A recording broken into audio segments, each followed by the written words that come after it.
کہ وہ ارادہ کرے گا قرآن کو سمجھ کر پڑھنے کا، لیکن یہ اس کے لیے محنت کرے گا، اس کے لیے کوشش کرے گا. تو اس لیے ضروری ہے کہ ہم یہ سمجھیں کہ قرآن مشکل نہیں، آسان ہے، ہر شخص سمجھ سکتا ہے. اب ہر شخص کا مطلب یہ ہے کہ وہ ارادہ تو کرے گا، کوشش بھی کرے گا، علم حاصل کرے گا، تو ظاہر ہے کہ پھر اللہ کی مدد آئے گی. لیکن جیسے یہ سورہ قمر کی آیت کہہ رہی ہے کہ نصیحت کے لیے آسان ہے، اس سے کیا مراد ہے؟ صرف نصیحت کے لیے آسان ہونا؟ بات یہ ہے کہ قرآن میں اللہ تعالیٰ نے 5 جگہ یہ فرمایا ہے وَلَقَدْ صَرَّفْنَا فِي هَذَا الْقُرْآنِ، ہم نے اس قرآن میں پھیر پھیر کر باتوں کو سمجھایا ہے.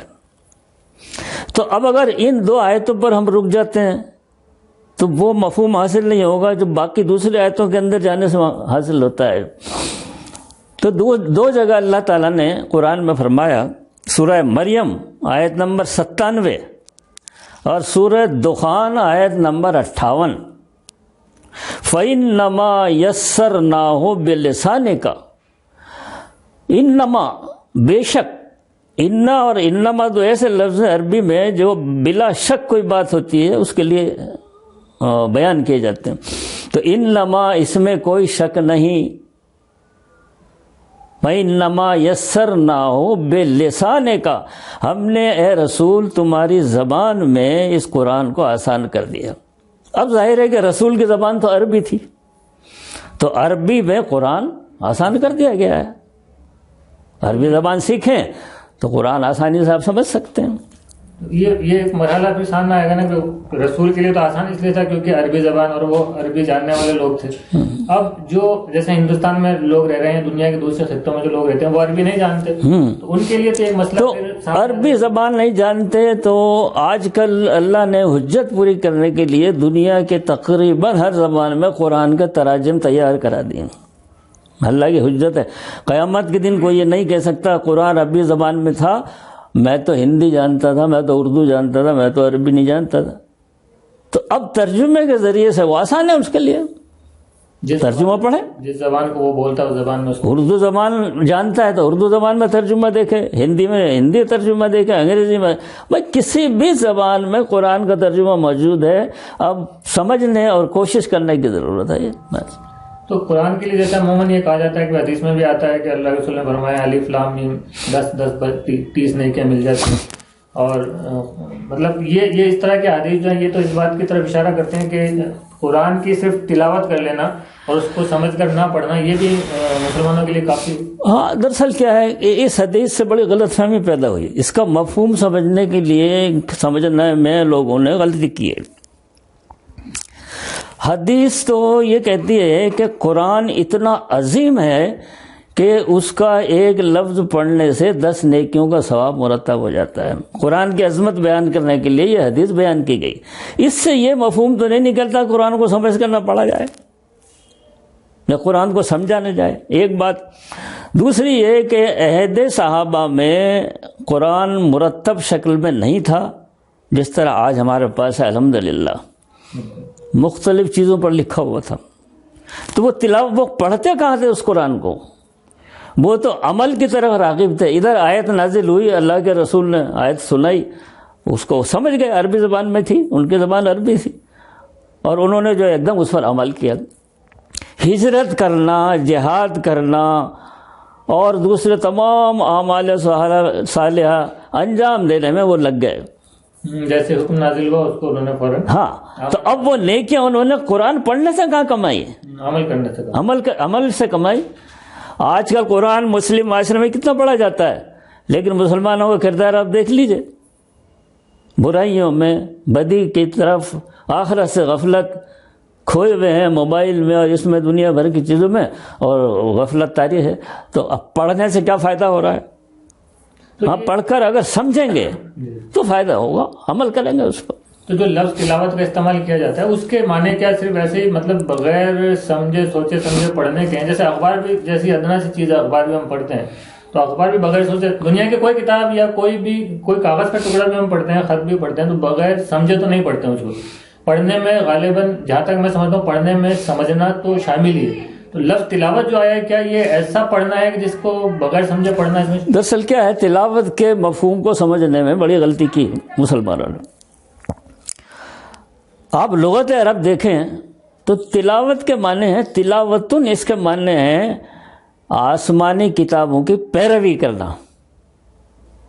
اب پیروی کب ہوگی؟ جب اس کو سمجھیں گے۔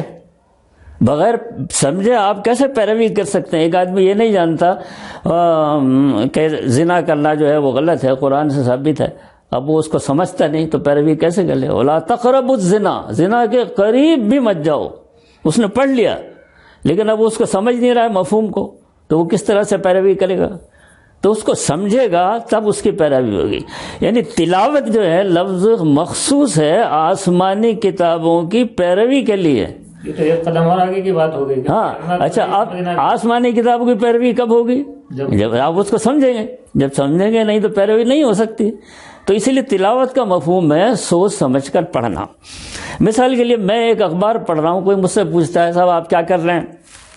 میں کہوں گا اخبار پڑھ رہا ہوں۔ میں یہ نہیں کہوں گا میں اخبار کی تلاوت کر رہا ہوں، کہہ نہیں سکتا میں۔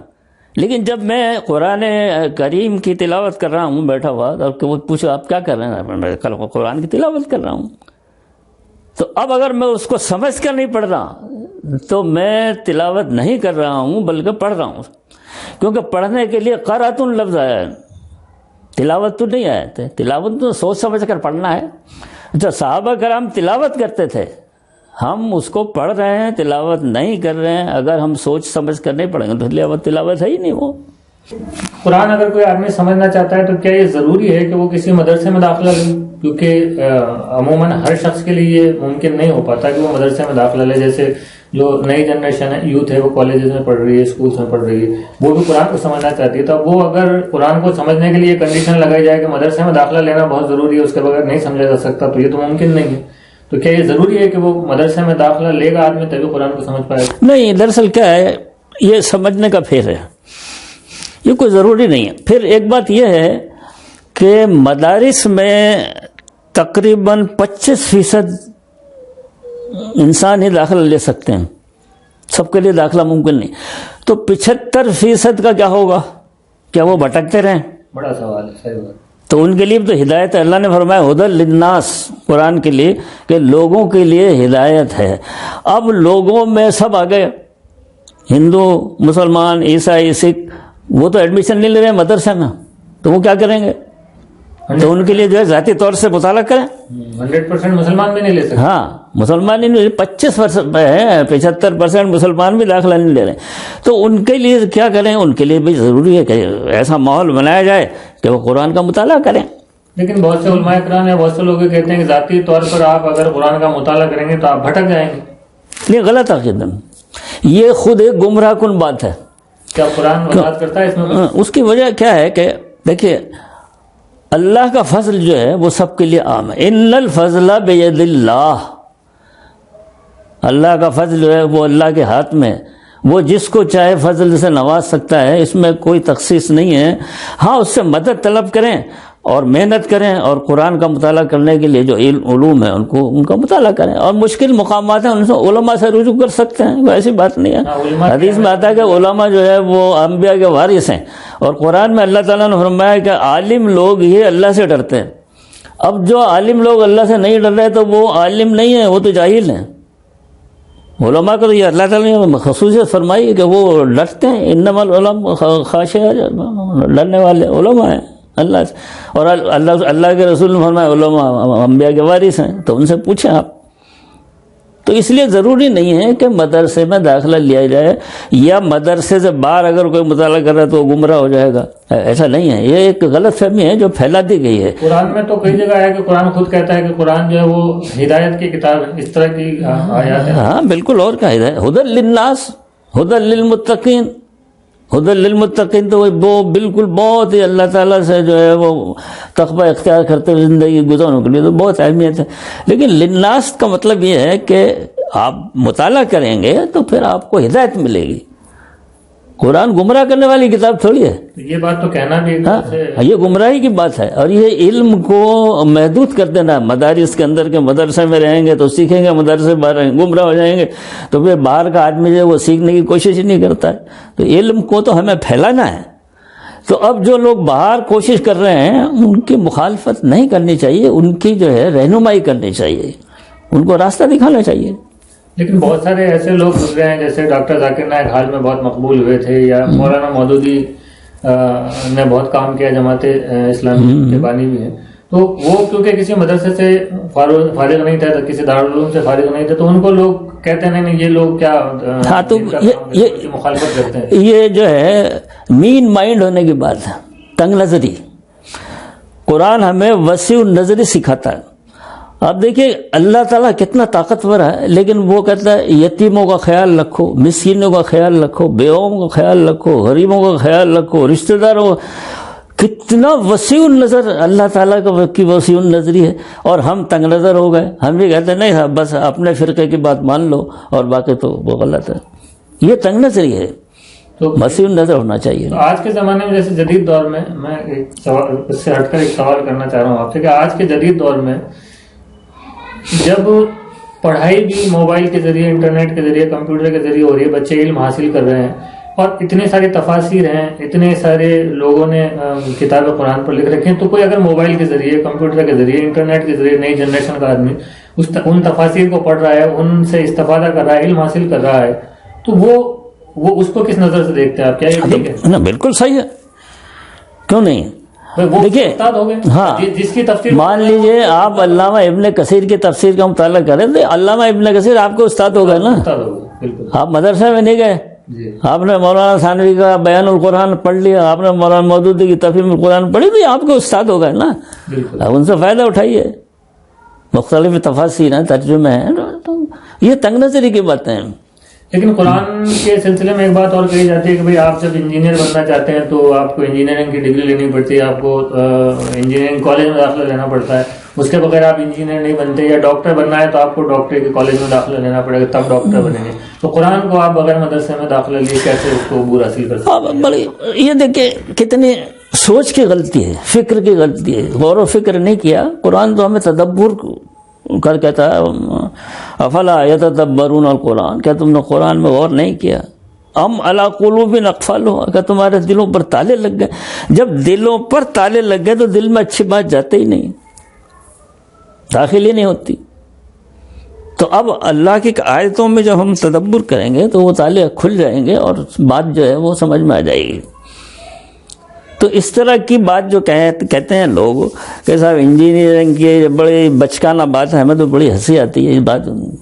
اس لیے دیکھیے انجینئرنگ کی کتابیں, ڈاکٹری کی کتابیں, کوئی بھی کتابیں وہ انسان کے لکھے ہوئے ہیں, ان میں یہ صفت نہیں ہے کہ وہ کسی کو ہدایت دے دیں, ڈاکٹر بنا دیں یا کچھ.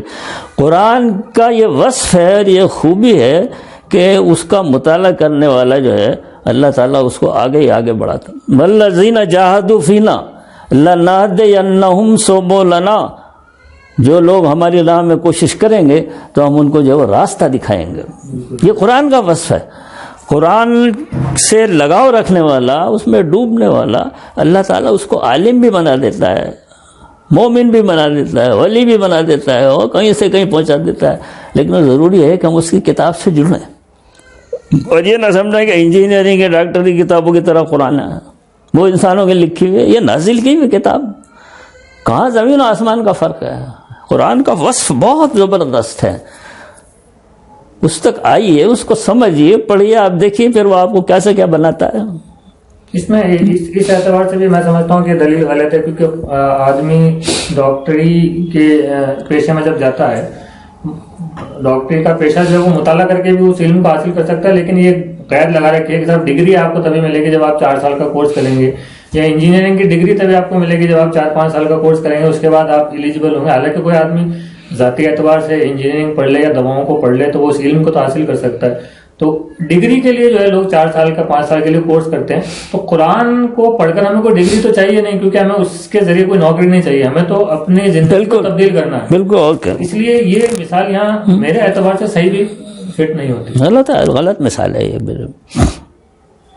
کتاب انزلناہ الیک مبارکن. اب نہیں کسی انجینئر کی یا ڈاکٹر کی کتاب کوئی مبارک کتاب ہے کیا؟ کوئی بتا دے گا کہ آیا ہو کیا مبارک کا لفظ؟ اب کیوں؟ لیدبروا آیاتہ، تاکہ اس کے آیتوں میں تم غور و فکر کرو. کہاں غور و فکر ہو رہا سمجھ نہیں رہے. ذالک الکتاب لا ریب فیہ ھدی للمتقین والذین یؤمنون بالآخرۃ. پڑھ لیا، آپ کو کچھ ہوش ہی نہیں ہے کہ آپ کیا پڑھ رہے ہو. اگر خالی تلاوت کریں تو غور و فکر کی تو بات. تدبر کا حکم ہے، تدبر کرو. نہیں تو یہ صرف علماء کرام کے لیے ہوگا نا کہ تدبر علماء کرام. نہیں کہاں کوئی قید نہیں ہے. تدبر کے لیے کوئی قید تھوڑی ہے. تو پھر یہ افلا یتدبرون القرآن، کیا تم لوگ جو ہے قرآن میں غور نہیں کرتے ہو؟ یہ تم لوگوں سے مطلب کیا عالم ہے؟ سب ہیں، عوام ہیں. بنی اسرائیل کا جو قرآن میں جگہ جگہ ذکر ہے تو اس کی گمراہی کی وجہ ایک یہ بتائیے کہ وہ محدود عالموں تک ہی جاتے تھے اور ان سے ہی رابطہ رکھتے تھے. توریت کو انہوں نے نظر انداز کر دیا. تو اب یہی مسلمانوں کا حال ہو رہا ہے. عالموں کے پاس جا رہے ہیں، قرآن میں نہیں جھانکتے ہیں.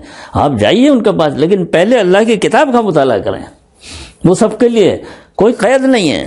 والذین جاہدوا، والذین جو لوگ، اس میں یہ کوئی مخصوص نہیں ہے کہ عالم لوگ، جاہل لوگ، پڑھے لکھے لوگ، بے پڑھے لکھے، جو بھی والذین جاہدوا کوشش کریں گے، جو کوشش کریں گے، فینا ہماری کتاب میں، ہمارے دین میں، کسی بھی اس میں دین میں، لنہدینہم سبلنا. اللہ تعالیٰ نے فرما دیا، نون ثقیلہ ہے، بالکل ایک دم یقیناً ہم ان کے کو راستہ دکھائیں گے. لنہدینہم سبلنا، ہم کو ایسے راستے دکھائیں گے بالکل سیدھا. یہ تو کافروں کے لیے بھی ہے. ہاں کافر بھی مطالعہ کرے وہ ایمان لے آئے گا. جو بھی مطالعہ کرے، ہاں اسی لیے قرآن کا مطالعہ کرے گا، کفر سے ہٹ جائے گا، شرک سے ہٹ جائے گا. پڑھے تو صحیح اس کو. اسی لیے یورپین ممالک میں ہم دیکھتے ہیں کہ جو غیر مسلم لوگ ہیں وہ جب قرآن کا مطالعہ کرتے ہیں تو وہ رائے ہدایت آپ پہ آتے ہیں. اور ہم ہاں بالکل. مسلمان ہونے کے باوجود ہم قرآن کا مطالعہ نہیں کرتے تو ہم نام کے مسلم ہیں لیکن ہم آپ تعجب کریں گے کہ دنیا میں جس نے بھی قرآن اسلام قبول کیا ہے کسی جماعت سے متاثر ہو کے نہیں کیا. جماعتیں کام کر رہی ہیں ٹھیک ہے، اپنے قرآن کا جب اس نے مطالعہ کیا ذاتی طور سے اس نے اسلام قبول کر لیا. سارے گواہ ہے نا اس میں. آج ناظرین آج کے پروگرام کے لیے بس اتنا ہی. میں جناب حسین احمد طرف صاحب کا بہت شکر گزار ہوں کہ آپ نے وقت نکالا اور ہمارے سوالات کے جواب دیے. آپ سے گزارش ہے اس ویڈیو کو مکمل دیکھیے، اور آپ کے ذہن میں کسی بھی طرح کا کوئی سوال آتا ہے تو کمنٹ سیکشن میں جا کر ہمیں کمنٹ کر سکتے ہیں. ہم انشاءاللہ کوشش کریں گے کہ آپ کے سوالات کے قرآن سے مدلل جوابات اگلی سیریز میں، اگلے ویڈیو میں سر سے لینے کی کوشش کریں گے. تب تک کے لیے خدا حافظ. السلام علیکم.